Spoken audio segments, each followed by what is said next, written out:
Good morning बच्चों। आज हम शुरू कर रहे हैं परिवहन में पहला पार्ट स्थल परिवहन, ट्रांसपोर्ट का स्थल परिवहन। और उसमें भी आज हम सिर्फ सड़क परिवहन देखेंगे। स्थल परिवहन में तीन आते हैं, सड़क, रेल और पाइपलाइन, है ना, जो जमीन पर है। उसमें भी सिर्फ आज हम सड़क के बारे में देखेंगे। रेल परिवहन हम नेक्स्ट क्लास में देखेंगे और पाइपलाइन नेक्स्ट क्लास में, ठीक है। तो थोड़ा लंबा चलेगा ये चैप्टर। सड़क परिवहन के बारे में आज हम देखेंगे। भारत विश्व के सर्वाधिक सड़क जाल वाले देशों में से एक है, यानी जहां बहुत सारी सड़कें होती हैं। यह सड़क जाल लगभग 54.7 लाख वर्ग किलोमीटर पर है। 54.7 लाख किलोमीटर है भारत में, और ये 2014-15 का डेटा है। भारत में सड़क परिवहन रेल परिवहन से पहले प्रारंभ हुआ, और सड़कें जो थी वो रेल परिवहन से पहले बनी। हमें मालूम है, हम पढ़ चुके हैं कि रेलवे लाइन जब अंग्रेज यहाँ आए तब डाली गई थी, है ना। उससे पहले सिर्फ सड़कों का इस्तेमाल होता था। तो रेलवे लाइन से पहले सड़क परिवहन पहले आया। निर्माण और व्यवस्था में सड़क परिवहन रेल परिवहन की अपेक्षा अधिक सुविधाजनक है, और रेलवे परिवहन की अपेक्षा सड़क परिवहन ज्यादा सुविधाजनक है। कम खर्चा इसमें होता है और लोगों के लिए लाभदायक है।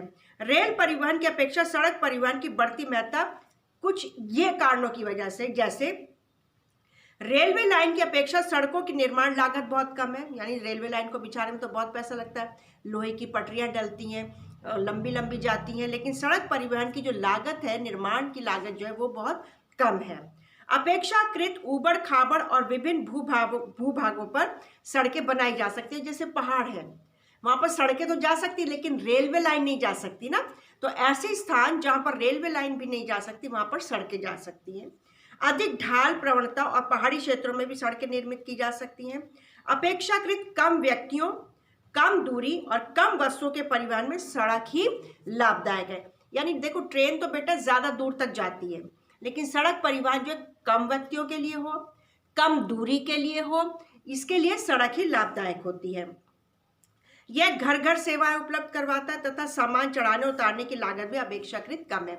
और घर घर, जैसे मान लो हमारा कहीं ट्रांसफर हो तो हम अपने घर के सामने ट्रक खड़ा कर लेंगे, सामान भर लेंगे और दूसरी जगह चले जाएंगे, लेकिन ट्रेन के साथ ऐसा नहीं है। सड़क परिवहन अन्य परिवहन साधनों के उपयोग में एक कड़ी के रूप में भी कार्य करता है, जैसे सड़कें रेलवे स्टेशन, वायु और समुद्री पत्तनों को जोड़ती हैं। यानी कि हमें रेलवे स्टेशन तक जाना हो तो सड़क का ही सहारा लेना पड़ेगा, एयरपोर्ट जाना हो तो सड़क का सहारा लेना पड़ेगा। तो सड़क जो है वो एक दूसरे परिवहन से जोड़ती हैं हमें। भारत में सड़कों की सक्षमता के आधार पर इन्हें निम्न 6 भागों में बांटा गया है। सड़कों को टोटल 6 भागों में बांटा गया है भारत की सक्षमता के आधार पर। सबसे पहला है स्वर्णिम चतुर्भुज महाराजमार्ग, जिसको गोल्डन क्वाड्रिलेटरल सुपर हाईवेज कहते हैं। क्वाड्रिलेटरल सुपर हाईवेज कहते हैं इनको। भारत सरकार ने दिल्ली कोलकाता, चेन्नई मुंबई व दिल्ली को जोड़ने वाली 6 लेन वाली महाराजमार्गों की सड़क परियोजना प्रारंभ की। यानी जो एक राज्य से दूसरे राज्य को जोड़ती, जैसे 6 लाइन वाली एक महाराजमार्ग निकाली, जैसे दिल्ली कोलकाता, चेन्नई मुंबई व दिल्ली को जोड़ने वाली 6 लेन वाली महाराजमार्गों की सड़क परियोजना प्रारंभ की। इस परियोजना के तहत 2 गलियारे प्रस्तावित हैं। प्रथम उत्तर दक्षिण गलियारा, जो श्रीनगर को कन्याकुमारी से जोड़ता है। श्रीनगर अगर हम मैप देखें तो सबसे ऊपर, और कन्याकुमारी बिल्कुल दक्षिण में है। तो एक तो ये हो गया, और दूसरा है जो पूर्व पश्चिम गलियारा, जो सिलचर यानी जो असम से पोरबंदर गुजरात को जोड़ता है। यानी एक ऐसे जाता है और एक ऐसे जाता है, 2 गलियारे हैं। इस महाराजमार्ग का प्रमुख उद्देश्य भारत के मेगा सिटी के मध्य की दूरी और परिवहन समय को न्यूनतम करना था। और ये इसलिए बनाया गया था ताकि एक राज्य दूसरे राज्य से कम समय में पहुंच हो और जुड़ सके। और यह राजमार्ग परियोजना भारत के राष्ट्रीय राजमार्ग प्राधिकरण यानी NHAI के अधिकार क्षेत्र में आता है। National highways authorities of India के अंडर में ये राजमार्ग आते हैं। दूसरा है नेशनल हाईवेज, तुमने सुना होगा ना, NH24, NH1, NH44, वो नेशनल हाईवेज कहलाते हैं, यानी राष्ट्रीय राजमार्ग। राष्ट्रीय राजमार्ग देश के दूरस्थ भागों को जोड़ते हैं। ये प्राथमिक सड़क तंत्र है जिनका निर्माण और रख रखाव सीपीडब्ल्यूडी के अंदर आता है, यानी कि सेंट्रल पब्लिक वर्क्स डिपार्टमेंट। इन सड़कों का निर्माण सेंट्रल पब्लिक वर्क्स डिपार्टमेंट यानी सीपीडब्ल्यूडी या हिंदी में केंद्रीय लोक निर्माण विभाग कहते हैं, उनके अंडर में आता है, वही इन सड़कों का निर्माण करते हैं, नेशनल हाईवेज को। ठीक है। उसके बाद अनेक प्रमुख राष्ट्रीय राजमार्ग उत्तर से दक्षिण, पूर्व से पश्चिम दिशाओं में फैले हुए हैं। दिल्ली से बहुत सारी सड़कें हर राज्य में जाती हैं, वो है सब। फिर है राज्य राजमार्ग यानी स्टेट हाईवेज। राज्यों की राजधानियों को जिला मुख्यालयों से जोड़ने वाली सड़कें राज्य राजमार्ग कहलाती, यानी राज्यों की राजधानी, जैसे महाराष्ट्र की राजधानी हम लगाएं मुंबई, मुंबई को जिला मुख्यालयों से जोड़ने वाली सड़कें कहलाती है राज्य राजमार्ग। राज्य तथा केंद्र शासित क्षेत्रों में इनकी व्यवस्था और निर्माण का दायित्व पीडब्ल्यूडी के अंडर में, यानी कि पब्लिक वर्क्स डिपार्टमेंट के अंदर में आता है। ये सार्वजनिक निर्माण विभाग यानी राज्य के अंदर में ही इन सड़कों का निर्माण आता है। फिर है जिला मार्ग। ये सड़कें जिले के विभिन्न प्रशासनिक केंद्रों को जिला मुख्यालय से जोड़ती हैं। ठीक है, और इनका उत्तरदायित्व भी जिला परिषद का है। फिर अन्य सड़कें आती हैं। इस वर्ग के अंतर्गत वे सड़कें आती हैं जो ग्रामीण क्षेत्रों और गांव को शहरों से जोड़ती हैं, वो सड़कें आती हैं। अन्य सड़कों में कौन सी आएंगी? जो गांव को शहरों से जोड़ती हैं। और ये प्रधानमंत्री ग्रामीण सड़क परियोजना के तहत इन सड़कों के विकास को विशेष प्रोत्साहन मिला है।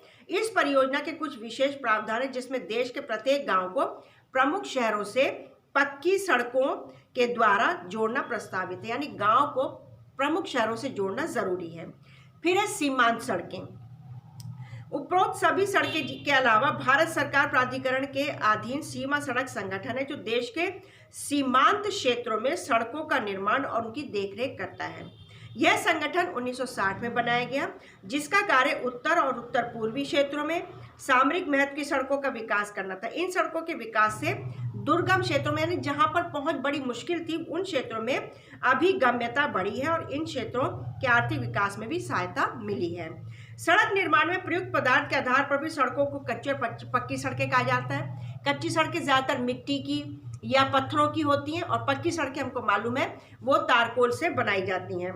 पक्की सड़कें सीमेंट, कंक्रीट और तारकोल द्वारा निर्मित होती हैं, अतः ये 12 सड़कें यानी टूट फूट कम होती है, 12 महीने रहती हैं। कच्ची सड़कें जो है वर्षा ऋतु में वो खराब हो जाती हैं। सड़क घनत्व प्रति 100 वर्ग किलोमीटर क्षेत्र में सड़कों की लंबाई को सड़क घनत्व कहा जाता है।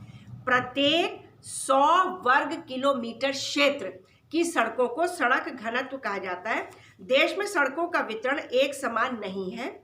इनका घनत्व जम्मू कश्मीर में 12.14 किलोमीटर प्रति 100 वर्ग किलोमीटर से केरल में 517.77 किलोमीटर प्रति 100 वर्ग किलोमीटर तक है और ये 31 मार्च 2011 का डेटा है। राष्ट्रीय राजमार्ग भी अपर्याप्त है। इसके साथ ही शहरों में भी सड़कें अत्यंत तंग और भीड़ भरी होती हैं तथा इन पर बने पुल या पुराने ढंग के हैं या तंग पुल हैं जो पुराने बने हुए, परंतु हाल के वर्षों में देश के विभिन्न भागों में सड़क मार्गों का तेजी से विकास हुआ। अगर हम अपनी दिल्ली में ही देखें, बहुत छोटी छोटी सड़कें हैं, छोटी छोटी पुल हैं, पुराने पुल हैं, हमको बहुत से पुल मालूम है, लेकिन आज अगर हम देखें तो दिल्ली में भी सड़कों का और पुलों का जाल सा बिछा हुआ है जो नए उसमें बने हैं, पब्लिक वर्क्स डिपार्टमेंट्स ने बनाए हैं और नए तरीके के बने हैं, नई टेक्नोलॉजी के बने हैं। अगर हम देखें तो बहुत सारे पुलों का जाल, बहुत सारी नई सड़कों का जाल बिछ गया है। और अब तो मैं दिल्ली में मेट्रो, तो वो हम कल देखेंगे रेल परिवहन के बारे में, ट्रेन परिवहन के बारे में।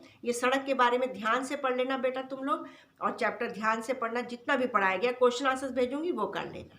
ठीक है, अपना ध्यान रखना है, घर पर रहना है।